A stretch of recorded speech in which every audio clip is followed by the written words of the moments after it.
আজকে আমরা একটা খুব কমন কিন্তু বেশ জটিল একটা অনুভূতি নিয়ে কথা বলবো।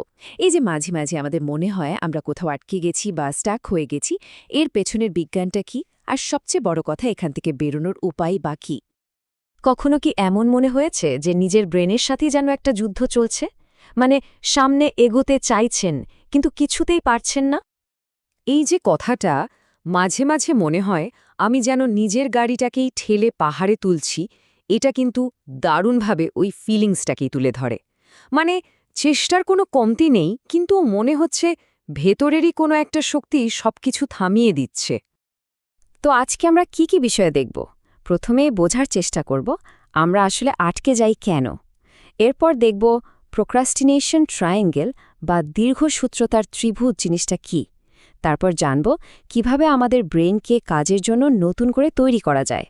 আর শেষে ভুল করার শক্তি আর নতুন বাস্তবতা দেখার বিষয়গুলোও থাকবে।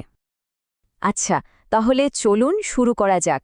প্রথম কথা হলো, এই যে আটকে থাকার অনুভূতি, এটা কিন্তু অস্বাভাবিক কিছু না। এটা আসলে আমাদের ব্রেনের ডিজাইনেরই একটা অংশ। দেখুন, আমাদের ব্রেন অনেকটা একটা প্রেডিকশন মেশিন বা ভবিষ্যদ্বাণী করা যন্ত্রের মতো। এর প্রধান কাজ হল আমাদের নিরাপদ রাখা। আর সেজন্য ব্রেন সবসময় অনুমান করতে থাকে যে এরপর কি হতে পারে। আর স্বাভাবিকভাবেই ও সবসময় পরিচিত আর চেনা রাস্তাতেই থাকতে ভালোবাসে। অজানা বা নতুন কিছু ওর পছন্দ না। আর ঠিক এই কারণেই আমরা অনেক সময় নিজেদের কমফর্ট জোনে আটকে যাই। এই আটকে থাকার ব্যাপারটা বেশিরভাগ সময় আমাদের মধ্যে কাজ ফেলে রাখা বা টালবাহানার অভ্যাস হিসেবে দেখা দেয়। একজন নিউরোসায়েন্টিস্ট এই টালবাহানার পেছনে ৩টি মূল কারণ খুঁজে বের করেছেন। এই তিনটি কারণকেই বলা হচ্ছে দীর্ঘসূত্রতা ত্রিভুজ। এর তিনটা কোণ হল পরিচয়ের অমিল, অবচেতন মনের ভয় আর সস্তা ডোপামিন। চলুন একটা একটা করে দেখি এগুলো আসলে কি।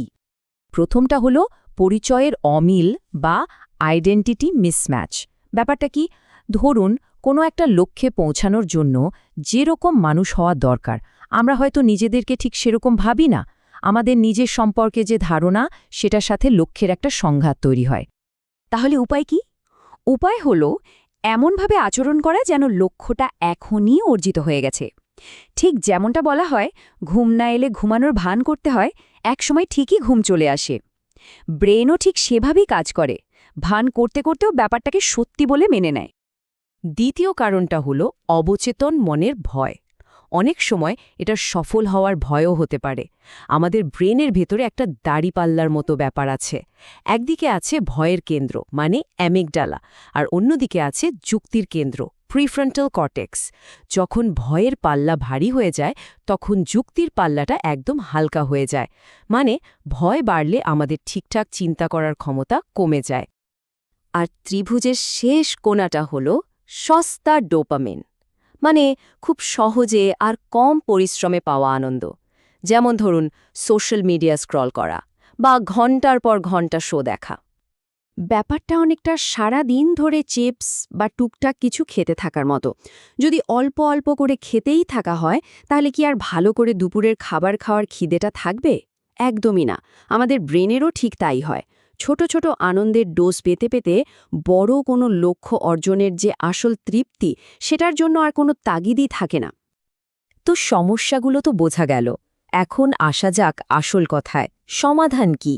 চলুন ব্রেনকে নতুন করে কাজের জন্য তৈরি করার একটা খুব সহজ ৩ ধাপের প্রক্রিয়া দেখে নিই। এখানে মূল আইডিয়াটা হলো লক্ষ্যের পেছনে না ছুটে সেই লক্ষ্যটা পূরণ হলে যে অনুভূতি আসবে সেটার পেছনে ছোটা। যেমন ধরুন, লক্ষ্যটা পূরণ হলে স্বাধীনতা বা নিরাপত্তার অনুভূতি আসবে। প্রথম কাজ হলো এই ফিলিংসটা খুঁজে বের করা।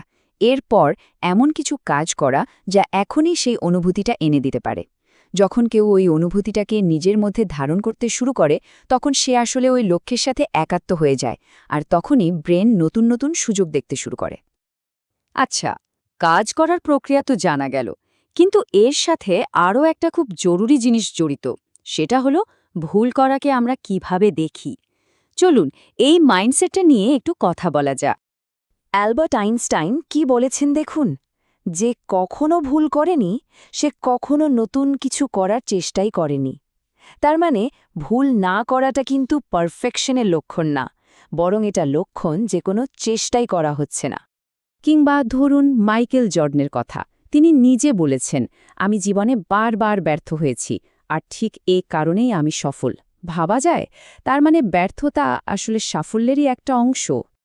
হেনরি ফোর্ডও কিন্তু একই কথা বলেছেন।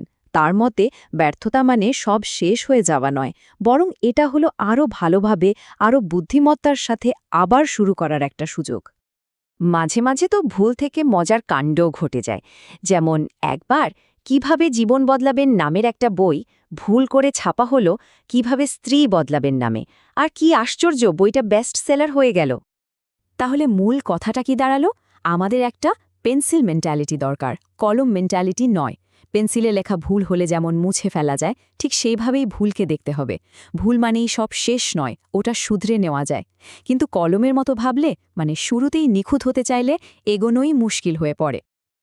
এখন পর্যন্ত আমরা যা যা আলোচনা করলাম সেগুলোকে এক সুতোয় বাঁধার জন্য চলুন নিউরোসায়েন্সের একটা দারুণ ব্যাপার দেখি। এটা দেখলে বোঝা যাবে কেন নিজের ভেতরের এই পরিবর্তনটা এত বেশি জরুরি। একটা অদ্ভুত সত্যি কথা কি জানেন? আমরা আসলে চোখ দিয়ে দেখি না, আমরা দেখি আমাদের ব্রেন দিয়ে। চোখ তো শুধু আলোটাকে রিসিভ করে, আসল ছবিটা কিন্তু তৈরি হয় আমাদের ব্রেনের ভেতরে, আমাদের পুরনো অভিজ্ঞতা আর বিশ্বাস দিয়ে। এর একটা অসাধারণ প্রমাণ আছে একটা বিখ্যাত পরীক্ষায়। কিছু বিড়াল ছানাকে এমনভাবে বড় করা হয়েছিল যেখানে তারা শুধু লম্বা বা খাড়া রেখা দেখতে পেত, আড়াআড়ে কিছু দেখতে পেত না।